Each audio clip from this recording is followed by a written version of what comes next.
Good morning, everybody. It's Melanie coming to you from the Outer Banks, North Carolina, and I wanted to get on here today and talk to all the moms out there. Hello, moms. I am also a mom. I am a stay-at-home mom of 3 girls. They are 11, 10, and 9. We had them in less than 3 years. Our oldest was 2 3/4 when our youngest was born. Our middle child was 18 months at the time.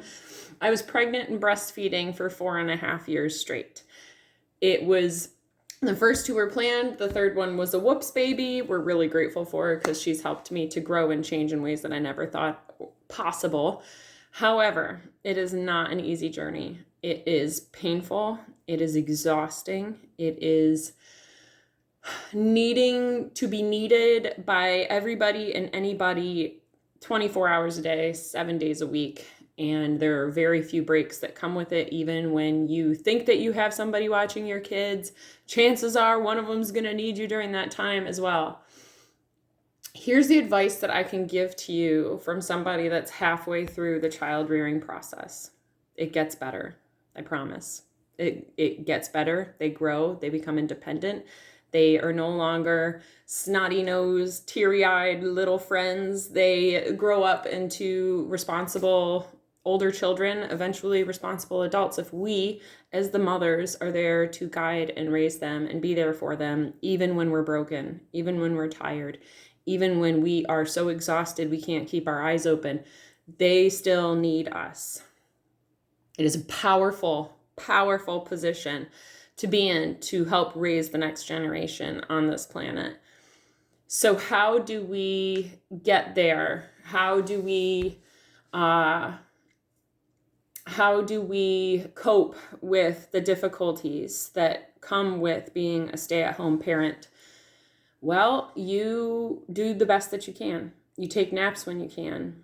You find help from neighbors, from family members, from your husband, and you don't put up with BS from the husband either. And he is fully capable of helping when he comes home from work. Why? Because 24 hours a day, 7 days a week is a literal everyday full-time job. And he gets to go to work and leave the situation and come back. And so when he comes back, he should be helping. If he's not helping, send him to me and we'll have a conversation.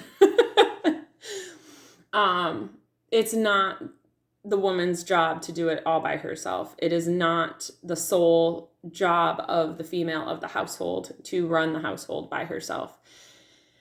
Somebody said in a YouTube video that an engagement ring was the best investment that any man could make.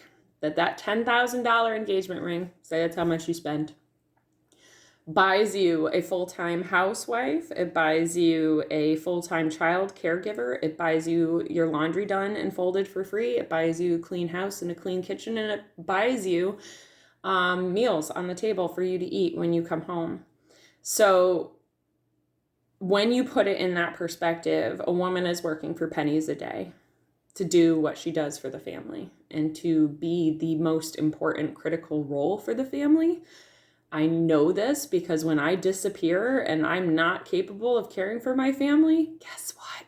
It all kind of falls apart. Why? Because I'm not here taking care of it all. It's crazy, isn't it?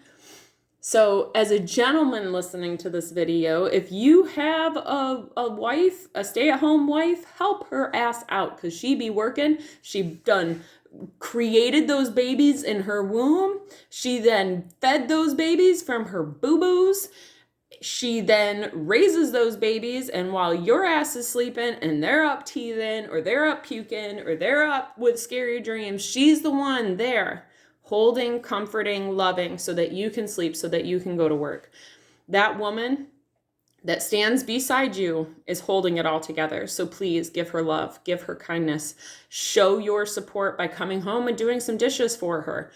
It is one of the most exhausting positions to be in as a stay-at-home mother. Why? Because you don't get to clock out for your job. You don't get to go talk to adults for today. You get to hang out with children all day, every day. And that's wonderful. It's a gift from God, right? However, It is exhausting. So pick up your hands when you get home from work and participate. Help fold the laundry, do some dishes, let her go for a walk by herself and leave her phone at home so that she can just get the space she needs to recenter herself and get back in tune and in touch with herself. Moms, when you're out there and you're exhausted and you're tired, I cannot express to you how quickly that time disappears. It feels like yesterday that I was living 30 minutes from where we live now, out in the middle of nowhere, by myself with the kids, while my husband worked a full-time job as a manager of a local restaurant. The job was demanding. He was not home for 60 plus hours a week. Sometimes he had to leave 2.5 hours before his shift started just to get to work on time. And we had one car. So I was there alone at our house in the middle of nowhere. But you know what? I had neighbors that loved us. I made a great friend who I'm still friends with today. That was my neighbor, and he's 11 years younger than me. We ended up swimming in our neighbor's pool every day. We were able to make it because of the kindness of others out there. We don't have family down here. But it feels like yesterday, thinking back to those times and the snuggles that I got with my kids, because I know they're whiny and I know they're demanding and I know that they are pulling on every last nerve that you have in your body. But those snuggles, they are gone way too fast. And it's very rare that I even get them from my 9-year-old anymore. The days of babies falling asleep on me are gone.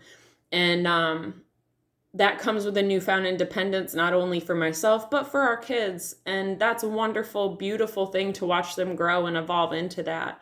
But it takes us being there in the beginning with the love, with the kindness, with the comfort, and with the compassion to get them to the level of independence, love, and kindness that they're expressing now. So the biggest advice that I can give to you, if you are stuck in it right now, is make sure that your dude, if you have a dude, find your gratitude for that dude. Make sure he's helping. Make sure he is participating. The third thing that's going to help you is to feed your kids the healthiest food possible. I know that Kraft mac and cheese is the easiest. I know that a box of cereal is the easiest. However, those two things that I just mentioned that everybody kind of defaults to cause behavioral issues because they're so nutritionally deficient. They're not feeding your child's brain and body with the nutrients that it needs to function. So it causes irritability, it causes aggressiveness, it causes screaming, it causes a wide variety of symptoms. Throwing up, all of those things come from shitty food that we're putting in their bodies because it's easier. Don't default to easy. Feed your kids healthy. It will change your life. And we changed when our oldest daughter was almost 5. So the kids were 4, 3, and 2. That's when we changed and started eating a healthier diet.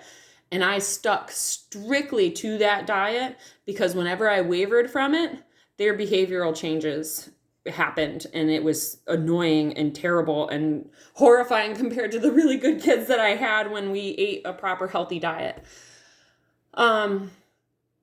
So if you're going through all of that, make sure your man's helping. Make sure that you are feeding your kids a nutritionally sound diet. The fourth thing that you can do for yourself is to get time away. Get time alone. Don't go hang out with friends and bitch about your life. Don't go out and drinking and hanging out with your friends and bitching about your life. Go be alone. Go get into nature and tune into yourself. Go to yoga class. Go to Pilates class. Go lift some weights. Go take a walk. Do something that is just for you, for your self-care, because it will change everything just in 30 minutes, just in an hour.